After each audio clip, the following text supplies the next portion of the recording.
Hi crafters, today I wanted to do a bit more of a relaxed video and just create a really pretty card.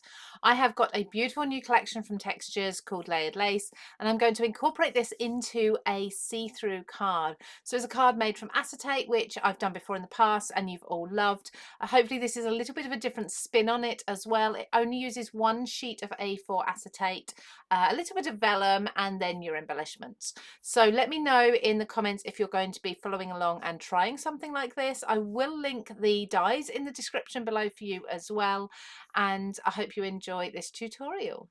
So this is the die set from the Layering Lace collection that I'm going to be using. It's the Posy. It is a large die set, as you can see, really nice and big, around about 6 inches in height. We have 3 dies, and I have cut all 3 pieces from a nice heavyweight vellum here, although it looks like it's not heavyweight because it's bending once it's cut out. As far as vellum goes, this is quite a heavy one. It's just got it tangled up there, so as you can see, that is the top layer, and then we've also got the middle and the base layer cut as well, and we'll be making that into a slightly different shape too. So I've already die cut those. Now I've got, as I say, an A4 sheet of acetate. This acetate I have folded in half, and I've used a bone folder to really just pressure down those score lines to make sure they are nice, really strong creases. That way it's going to hold its shape a lot better. The reason I've cut them then in half, so I've got 2 pieces of identical widths, is because the acetate I've got on its own is quite flimsy, so it's not easily going, even with some cardstock on there, it's not easily going to stand on its own.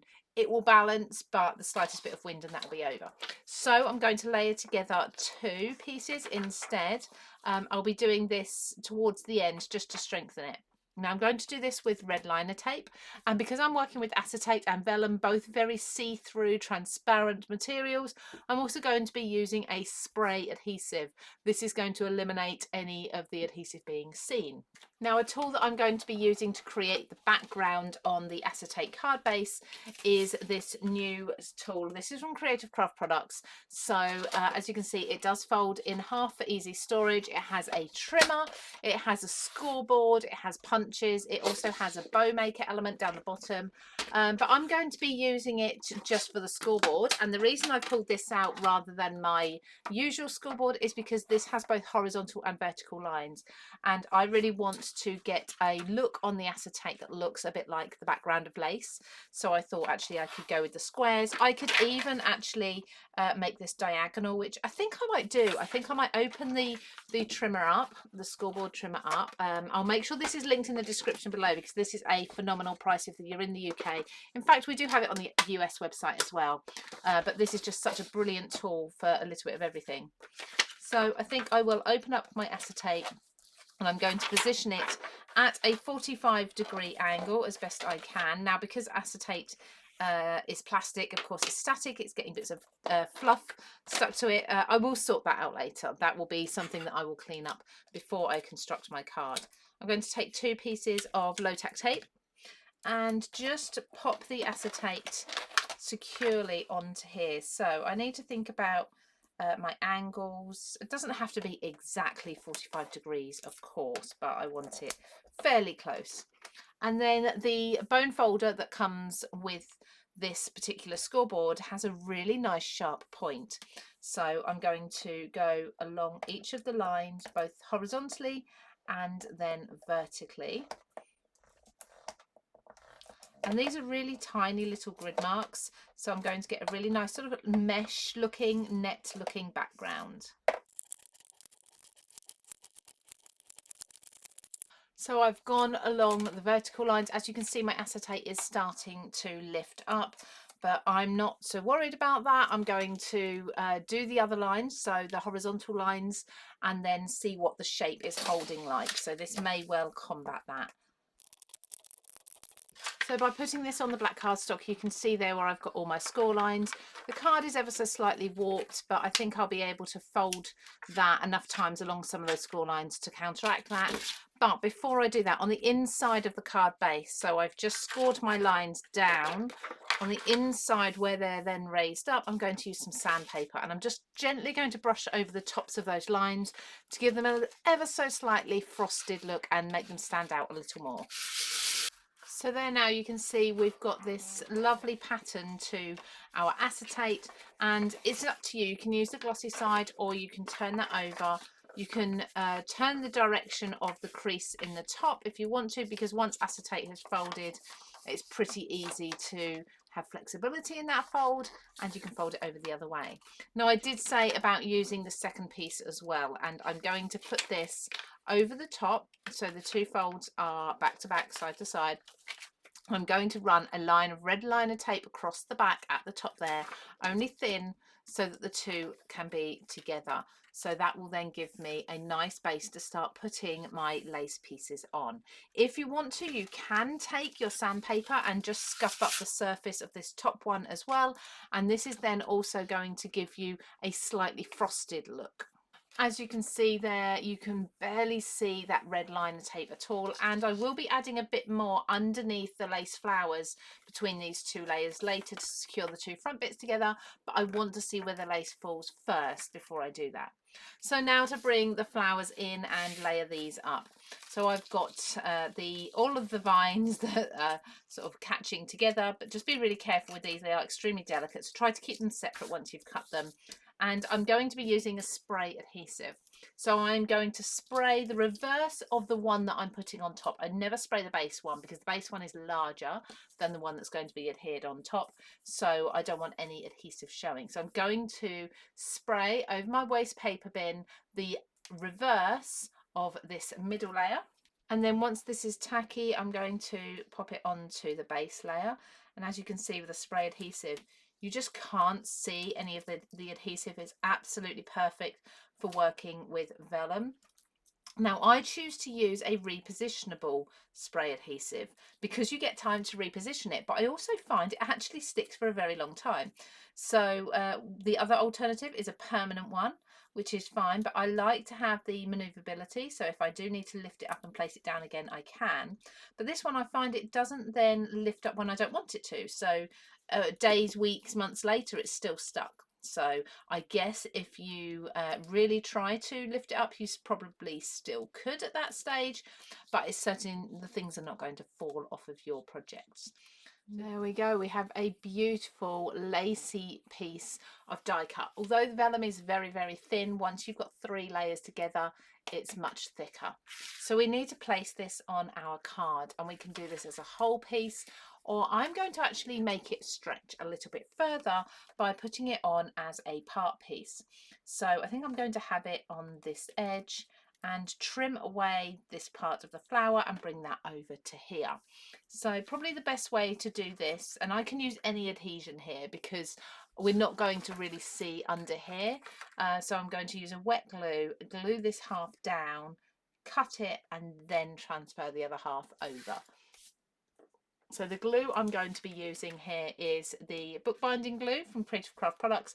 I'm actually going to apply glue to the entire thing because I'm going to be working fast enough. So I can put all the glue on now, and then we can glue it, adhere it together. So just going around the edges first, using a small amount really, not squeezing too much out at a time at all. This is a really lovely glue that dries ever so strong and very much clear, as long as you don't put too much on, which is why I'm being quite frugal with it. Just pop some pieces on the end of the twiddly bits there as well. And then I want to make sure I've got enough to keep this vine on the card so I don't have to snip that piece off, but enough so that I've got a portion that I can cut off, a reasonable amount, to bring over to the other side. So because I'm sticking on to acetate as well, this is going to be a little longer to dry than any other sort of adhesive, so just bear that in mind. So just holding things down for a few moments while things are drying. And now I'm turning this over and I'm going to trim away the main part of the flower first. And as I say, the glue is already on that, so I can bring that over to this side. You don't have to go onto the edge, you can overlap it a bit further if you don't want quite so much flower there. And then this piece, I'm going to do the same. just trim that off, and I'll just bring this in, I think, down here as well. So we've got a nice balance of the lacy florals there. That's really pretty. So now what I can do, I don't want to fiddle this around too much while the glue's drying, but once it has dried, I can put my red liner tape underneath this first layer onto the scored layer, but where the florals are. So I can make sure that the two front panels are glued together. So I've just placed this onto a black background so you can see that a little better. Now, it's very easy for you to just pop a panel inside for your card sentiment or your verse, or you could even put one on the back if you prefer. I'll leave mine plain for now because I'm not quite sure what occasion I'm going to send this for. I'll put a little sentiment on the front, but the inside I'll wait until I'm ready to gift this before I put anything on. But I always think lace isn't lace unless you have some pearls. So I'm going to scatter a few pearls around on here as well, mostly around on the mesh looking area, just to finish off that lace effect. So there's those pearls. I've just used the same wet glue, the book binding glue, and I will leave that to dry for a little while now. So here's a little bit of a curveball. Whilst preparing my sentiment, I'm going to have this lovely teal thanks. I decided I actually didn't want all 3 layers of the lace flower. I've decided I just want the top 2. And I've taken the bottom one off here because I use that repositionable spray. It's actually quite simple to just remove the base layer from the other 2. So I'm carefully going to do it to this one too. Once you can get underneath the layers and separate them, then they're really easy to gently pull away, but you do need to be very gentle because, of course, again, it is vellum or parchment, whichever you've chosen to use, and things can tear easily.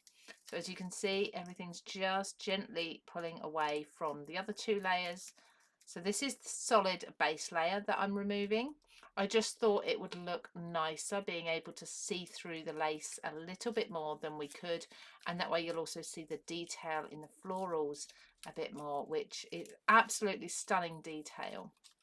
And this is still sticky, so I can put this straight back on where I just took it off from. So just lining those edges back up, and hopefully you'll be able to then see the difference with that layer. That, I think that is more delicate. That is really, really pretty. I do prefer that one.